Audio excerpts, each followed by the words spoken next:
Welcome to On the Brink, a fresh lens to take you and your business to new heights. As you know, I'm Andi Simon, your host and your guide. My job is to get you off the brink. I want you to soar. But the only way you can do that is if you can see, feel, and think in new ways so that you can change what you've all been doing. The times, they are changing, and we're futurists, and we need to see what's coming and begin to make stories up about them. So that's what Simon Associates does. And that's about all the advertising I'm going to tell you about. Our job is to help you change. And people hate to change.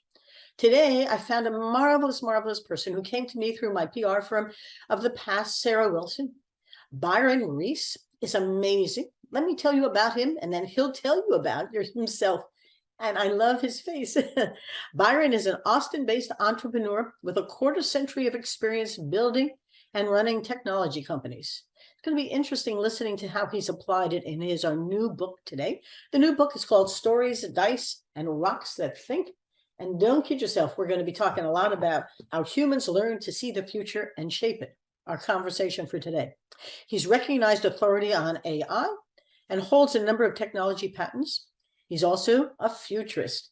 Now, this podcast has been ranked among the top 20 futurist podcasts. I didn't know I was a futurist, but I like to help you see that future. And if you can't see it, you can't live today. He gives talks around the globe about how technology is changing work, education, and culture, like everything. And it's fun to think about it. He's an author of 4 books, but today I think we're going to talk about this new one because it adds some dimension to all the others that he's put together. Byron, thank you for joining me today. Thank you for having me. It's so much fun. Share with the listener or the viewer, who is Byron Reese? And give us your journey so we can talk about how you got here, because everything had a little of the past, a little of the future, and a lot of hard work to come. And having written books and writing my next one, what stories, dice, and rocks that think, and how did Byron come up with it? Well, I've always been in technology because I've always been really interested in it. I'm not a gadget person, but I'm really interested in the idea of technology. And it's this thing we kind of discovered as a species that it allows us to amplify what we're able to do. But without it, there was a time we think we hit a genetic bottleneck a long time ago, and there were just 1,000 or 2,000 mating pairs of humans left. And nobody would have bet on us then, and here we are. And it's because we learned that trick about technology. And so I've always just been really intrigued by the idea of technology. And so I've done that as a business, and then I started writing. Every morning before I got to work, I would just start writing, and those became the books that I wrote. And they're just kind of my own journey of what I think about and I find interesting. Well, you don't sort of just stumble into being an AI or a patent expert in technology. Were these important as you were growing up? Did you have particular role models or aha moments or things that just sort of were curious for you? No, I grew up on a farm in East Texas, outside of a town with only 500 people. So it was not an area steeped in technology, but my father had a corporate job for like 30 something years, and his father worked on the railroad, and his father operated a ferry. And when I looked back, it always seemed like they kind of did the thing that epitomized their times. Yes. The ferry was the Western migration, and then the railroad, and then the just the corporate thing that came up, and lifetime employment and all of that.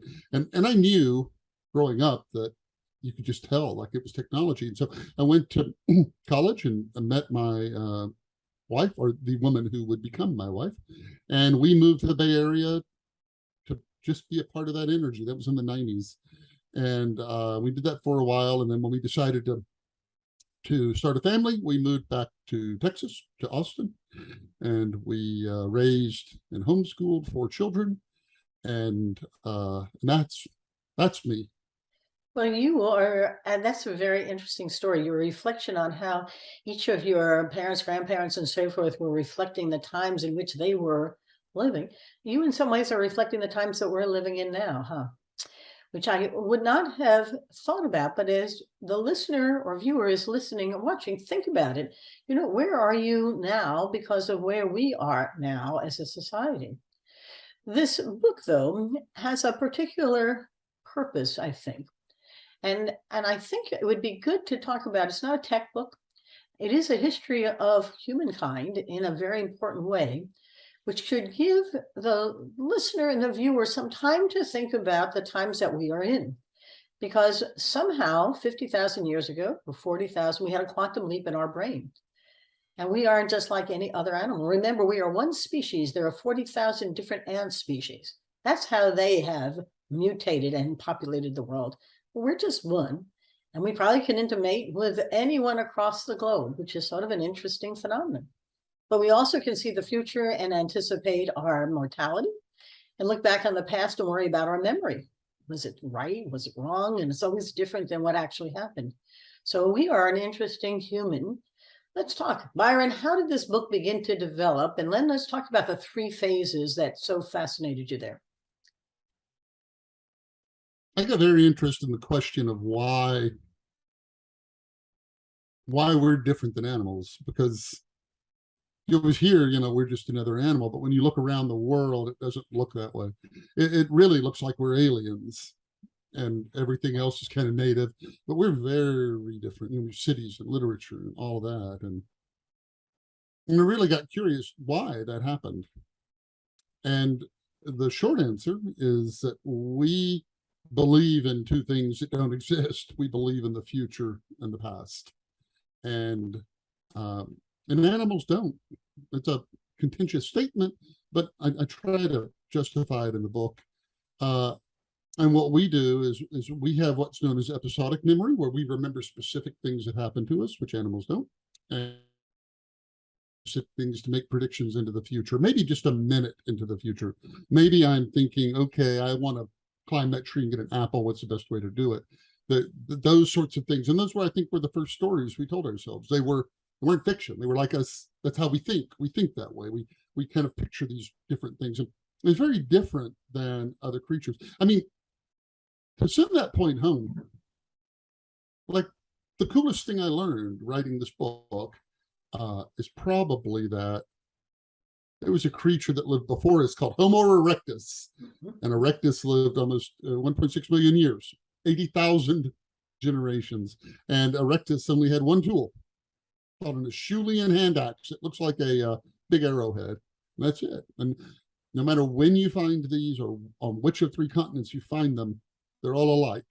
And that's really mysterious because they should, you would think, if in 80,000 generations everybody was just copying their parents, then eventually they would, like the telephone game, they would just change, and in different regions they would take them, but they didn't. They're all identical. And what does that mean? It means erectus didn't know they were making those tools. The way a bird doesn't know they're building a nest. Like they do it, but it isn't something that they know how to do. I mean, like, it's not a cultural object or a technological object. It's a genetic object.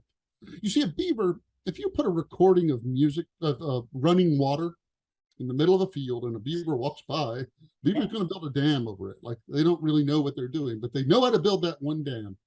And they know that water makes them build that dam. Right. And so you think about that 80,000 generations where nothing happened. And then you think about us.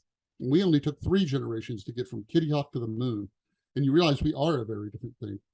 And I kind of think it's this: for millions of years, billions of years, the only place we had to write down what we learned was in our DNA. It was it. And it took millions of years to write one new thing. And then one day we got what you talked about, language, 40, 50,000 years ago. And all of a sudden we could think. And that's really the power of language, is it organizes your thoughts. It's not mere speculation. There's a wonderful quote in the book from Helen Keller, who talked about what her life was like before her teacher came and how she didn't know she was a person. Yes. She didn't even know she was a discrete thing in the universe. So we got language, and we were able, to pause for a second, because I think that for my audience, I know that this is a curious question. we were able to think and not necessarily communicate our thoughts. And I think that when you are walking in the woods and there's nobody to talk to, but you're thinking, and you're doing just what our ancestors were doing, then that question always, and I was fascinated by your effort to try and explain how did that happen, where all of a sudden we went from our thoughts to being able to share our thoughts. And how would they know what those words meant? And was there a quantum leap in the DNA of everyone at the time to be able to understand language? We have, different languages, but they're all very similar in structure. Is it part of our acquired DNA? I mean, this is not simple stuff because it's really quite interesting about how did we take the thinking, turn it into a conversation that you and I can understand each other's meaning. Yes? Absolutely. And of course, we have to speculate a little. And so there's 4 or 5 different ideas on how that could have happened. I tend to believe that there was a mutation that happened in one person one time, on some Tuesday morning at 8:30 or something, like it happened. And his or her progeny may have inherited that. And that's the capacity to think in language. You see, we don't really have any organs for language. We have to repurpose organs we use for other stuff to be able to do this. And if, in fact, language did begin in just like one person in one of these little one of these bands of 100, 150 people, and then after a few generations, when it had spread among them, they would be superheroes. I mean, they would have superpowers, and they would very quickly displace everything else that didn't have capacity for language. And that's why it looks like it appeared everywhere all at once. But I think that's what must have happened because of Yes. human universals. There are a couple of hundred of these things that all human cultures have. Yes. And Now, the interesting part is that I got fascinated by the cave art. That all of a sudden we went from no cave. Africa has practically nothing that looks like the European or the Asian cave art. They came at a period of time, and it's not stick figures. And even in the Americas, there's amazing art that all of a sudden emerged at once. And we say, how did that happen? Your point is an alien. It's not so crazy. Talk to us about art, about music, about the flute, about things that emerge and seem to say something about who those people were, who created it, and how they shared something that was difficult to share across continents at that time. And all of a sudden did it all at once, even getting to Australia. I mean, there's something there worth sharing more than just read the book, because I love those stories. That's what makes me go, how'd that happen? How did it happen? What happened? And how did it happen? You're right. There were no precursors of anything like representative art. And if you look at some of these caves, like the cave at Chauvet, the art is beautiful. I mean, it's just beautiful. Like I would frame that and hang it on my wall, those horses or that bear or whatever. But the thing to keep in mind is it wasn't just that they could do that beautifully. It was high tech, like literally, because they were using fat to make the pigments adhere. They were using talc to extend them. For black, they could have used charcoal. Like they had charcoal like in the fire 20 feet away, but it wasn't black enough, evidently. And so they figured out a new way to make black pigment using a mineral they had to heat to 1200 degrees, which is hard to do. And the closest source of it's 140 miles away. So they had to like be mindful enough to go. They had to build scaffolding to get high up. Places and all of it. So, and then to your point, you dig in those caves, and Chauvet is amazing because it's like King Tut's tomb. It was sealed off. Then we found it, and the footprints, yes, like a boy and his dog, are still in sand, like in the cave. But when you excavate those times, you're right. We find musical instruments, the oldest ones we have, at the exact same time, and we find the representative art at the exact same time. So whatever gave us language, I think really did a lot more than that. I mean, it made us us. And your remark about aliens, I think, might be a reference to something in the book where every time I mentioned this to people, they would always say, I bet it's aliens. And it isn't that people think it's aliens, but it is so dramatic. It invites something like that. Yep, a quantum That's, leap that, that's that makes you ask how, and the problem is we want answers, and the problem is we don't have any. And then there were the Neanderthals and Denisovians and others who look similar, but didn't survive the same way. Still have our DNA. They have their DNA in some of us. And so they were there, but it's a really interesting set of questions. I could spend all our time on that. I don't want to, because something happened. So your point about Homo erectus having a DNA that allowed them to produce the same tool everywhere they were. And then humans began to create variety and tremendous ingenuity across the globe, however we expanded. And then came the Middle Ages and something transformative developed. And I think I'd like to move a little bit. I mean, that's a lot of time to go from the starting point to major transformation. But I don't care if it's Michelangelo or anybody else in the 17th, 16th, 17th, 15th, 16th, 17th, something happened that had changed us again. You want to share with us what happened? Probability theory, what happened? So what happened is we got this capacity for language, which we then used to imagine these stories that were very mundane. They were just moments ahead. And later we started articulating them. But like once we could imagine the future, we weren't content with that. We're not a particularly contented species. And we weren't content with that. And we didn't want to just be able to picture it. We wanted to know what was going to happen. We wanted to predict it.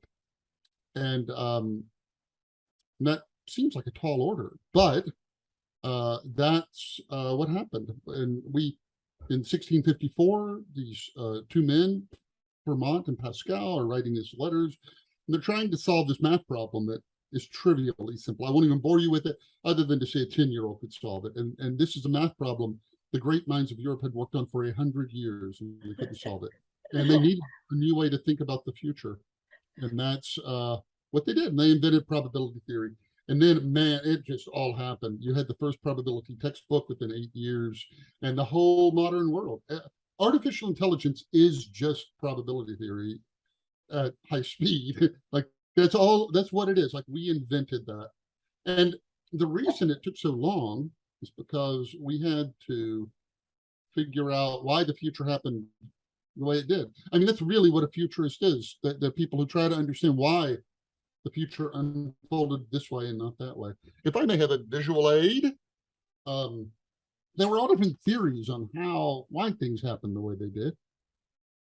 They were destined to happen, or they were fated to happen, or they could only happen that way, or we don't have a clue. but what they never guessed was this. So this is probably something you may have seen at a science museum before. Yes. This is a chamber full of like BBs. I'm about to flip it. And when I do that, those BBs are going to fall down and they're going to hit these things, and they can bounce to the left or the right. And then they'll hit another one. They can bounce to the left or the right, the left or the right. And what happens is every time you do it, you get a normal curve. Look at that. And you can do this all day long. And this is the thing nobody ever imagined, was that in randomness, you have a high degree of predictability. Yes. You not have, even to this day, if you were to ask me, like, if you flipped a coin 1,000 times, how many times will heads come up? I know to answer that 500, but I mean, I've never done it. And if I didn't know to answer it 500, I would have said, who knows? Maybe 100. And then the next time 900, and then 800, then 500, then 200. But the chances that it's ever under 400 or more than 600 are one in many billions. It's never happened. It never will happen. And so you think about the most random thing you can imagine, the coin toss, that you can say something that confident about it. And that's the basis of probability theory, is you can assign probabilities to things in the future. And it's based on that shape, like the fact that you can do it. I love reading Martin Seligman's work on Homo prospectus. And as I often work with my clients, I tell them that if you want to live today, you'd have to have some visualization of what tomorrow's going to bring. Because if not, we have a very difficult time. You can do the habits of yesterday. We're very habit driven and comfortable with our habits. but tomorrow isn't going to be like yesterday. It may move slowly or quickly. I mean, the pandemic was so catalytic because it showed everybody how in a moment everything can change. And without any control or decision making or probability, like, although I suspect some people had a probability theory that that was going to happen. But it is an interesting phenomenon about humans, because we need to know what's coming in order for us to prepare for it by living now. The past has given us experiential, but we only remember parts of that. You know, every memory, if you talk to people about what happened on X day when we were all together, they each have a different story. Mm-hmm. And the creativity is that they fit the story into their own stories. And so the story reflects them. They're all the heroes in it, but not really necessarily what the truth is. My favorite quote is, "The only truth is there's no truth." And so then we get to begin to think about what came out of the great creativity there. And then came along your computers and the modern age, more or less, whatever is going on now and what's coming into the future. Mr. Futurist, tell me, what do you see coming? And how are you getting folks to prepare for the uncertainties that are coming next? What do you see happening? So when we got our cognitive, eye-opening, remember earlier I had talked about the only place we had to write things was in our DNA. Well, suddenly we had a new place we could write stuff. We could write it in our DNA, but we could also write it just in our head. Yes. And that became our DNA. Instead of taking 100,000 years to learn not to eat the purple berries, I could just say, "Hey man, don't eat those purple berries, they'll make you sick."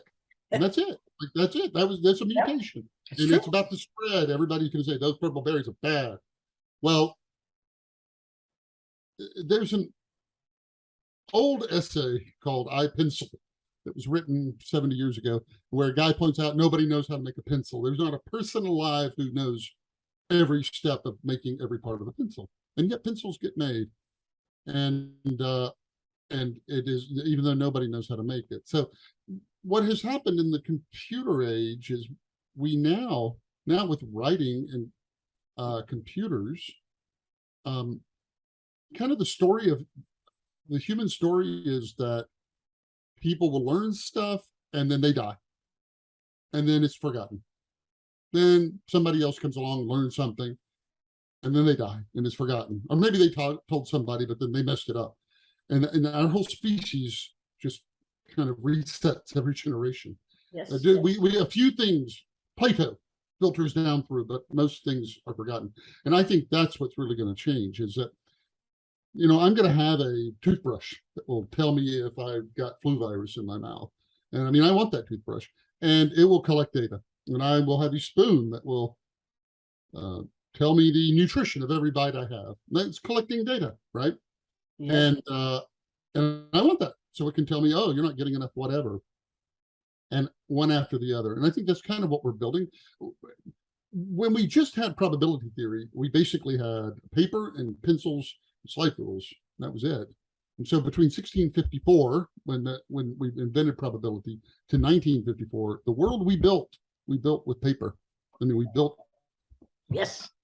And now we said, "Oh, we want to do this like a massive scale, even beyond our own ability." And so I think that's what we do. We're collecting ever more data, and we're going to use that data to record the life experiences of everybody, and use those to make everybody else's life better, so that in the future, everyone will be wiser than anyone who's ever lived, because everyone will have at least access to this knowledge base. Yeah. In the book, I go through all these examples of things we could have seen in the data, like they put iodine in salt because so people wouldn't get goiter.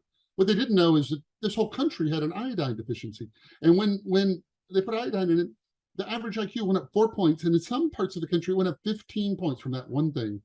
In the South, which had a corn-based diet, there was niacin deficiency, and they started fortifying cornmeal with niacin, and then boom, that went away. And then we used to put stuff in things like lead, lead paint and lead gasoline, and we didn't know. Like, there just wasn't any data about. There was no such thing as data before 1654. It didn't exist. Why would it? What would you have ever done with data before 1654? It did not exist. And now, if we had all the data, you would have been able to see all that stuff in that data. And that isn't speculation. I mean, there's an antidepressant called Wellbutrin that after some number of years of being used, some people said, my cravings for cigarettes went down. And they studied it and they found out, wow, that's a smoking cessation drug. Very good. They repackaged it, Zyban, and so forth. So it's like there's everything in the data. But we don't yet have the tool. We have the compute to do it now. Like we have processor power, but we don't really have the tools to cope with the kind of data sets that are being automatically built to try to build this knowledge base. No, I for a number of years I taught a course for the Society for Healthcare Strategy and Market Development, and it was called "Your Data's Talking to You. Can you hear it?" Because healthcare strategists had an abundance of data points, but anthropologists, I'm an anthropologist, anthropologists are taught early that out of context data do not exist. And consequently, the abundance of stuff needed to be turned into a story. And I work with them on which story are you going to tell to the leadership of your organization, to the middle management, to the physicians? How are you going to craft those data points so one size doesn't fit anyone? Because the first thing the doctors start to do is delete your data. The data is wrong. Well, it's not the data that's right or wrong. It's the way you crafted a story using the data to help you see, feel, and think about that in a different fashion. And Byron is right, because, in the computers can't think. Maybe they're getting there, but they can't. They can accumulate all of this data, but they can't really interpret it or craft a story for you. So our uniqueness takes us back to the beginning of our conversation. Think. And if we can think with better insights to what's happening, what could we think about that could be transformative about our society?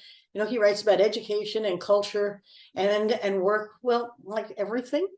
And how do we coming out of pandemic time in a way that gives us an amazing opportunity? I always tell people, don't waste a crisis. Humans hate to change. The amygdala loves to hijack new ideas.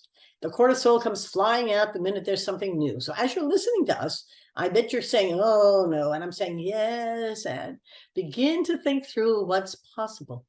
Byron, I've had such a good time, but I think it's time we wrap up. A couple of things you don't want our listeners to forget. The book has 20 purposes of stories, which I accumulated over a couple of years just reading storybooks. When I was working on this book, I would write it in the mornings, but in the evenings I read storybooks, and I would just try to figure out like what purpose is this story serving? And I think I came up with 20. But if you read the epilogue, one page long, there is a secret 21st purpose that is the biggest one of all. And it's that stories are what give life meaning. And there's like these two different narratives of kind of our lives. And one is that, we're just kind of like big bags of chemicals and electrical impulses that careen through space and bump into other big bags. And then we fizzle out and are forgotten. That's a story, and it robs everything of any meaning, any permanent meaning. But there's another one that says that your life is not that all life has inherent worth, and that your life is not a domino rally of minute after minute after minute after minute, but that all of the moments of your life are kind of connected in a sequence that tells a story. And I close the book by asking, who is telling that story? Well, but you're leading to something real important. I'm going to put the book up again so the folks can see it. There we go. Stories, dice, and rocks that think. And it's how humans learn to see the future and shape it. And I think that from my perspective, what I'd like our listeners to walk away with, other than go buy the book, is read it with this open mind and be curious. I think it's our curiosity that has become so essential for us to see things through a fresh lens and to begin to understand. If I hadn't worked with company after company that gets stuck or stalled, I'd say to you, piece of cake. The times change, we just adapt. But humans are so convinced that what they do today is the way we should do it. that they forget that we haven't ever done it that way over all of these centuries. Maybe Homo erectus did the same things with a Sertulian tool exactly the same way because it was DNA driven. But for us, we're creators, we're story makers. And as we listen to each other's stories, capture the insights that come and begin to see your own life with different purpose and different opportunity. The one thing that Byron says often in here is that we are mortal. We know that. And that changes the dynamics. Does a beaver know it is? Does my dog know? They live every day in the moment. People say, live in the moment. It's hard to do that because we can see what's coming, even if we're not sure. So where shall they buy your book, Byron? On any old place? Any old place? All the usual suspects, yes. And if you buy it on Amazon and like to write reviews, it is a great place to put it's a great book. And I think you're going to enjoy reading it and reflecting on our own next step. Because if you read the past, you're thinking about the future. And the future is here for us to create. And I do think that it's a time of great creativity. And don't waste crisis, because it's a time for you to think in new ways. Thank you. Do you also speak and consult? Are there other things that you can offer our listeners? Yes, I do speak when I am invited, and that's most of what I do. I'm writing another book, which is due in 33 days. I only know that because I've got a big countdown clock on my mantle. I'm laughing because I have a book due November 1st. I think you and I are taking time out to do this, and we'll do a podcast to discuss your next book and mine. But for now, thank you all for coming today. It's been absolutely a pleasure. Byron Reese has written this great book, but he's coming up with his next one. But he reflects, like I love to do, on who we are as humans, where we've been and where we're going, and how we're going to do better together. Because it's only together that we can go anywhere. Humans love herds. We love to be together, and it's hard to be alone. And loneliness often comes from living alone. You send me great emails, and you send me great people you want me to interview. It's info@andisimon.com. And you can find my books there and everything else. And we love to help you see, feel, and think in new ways so you can change. So come along and send us your thoughts. And Byron, have a great day. Thank you again. Goodbye, everybody. Bye now.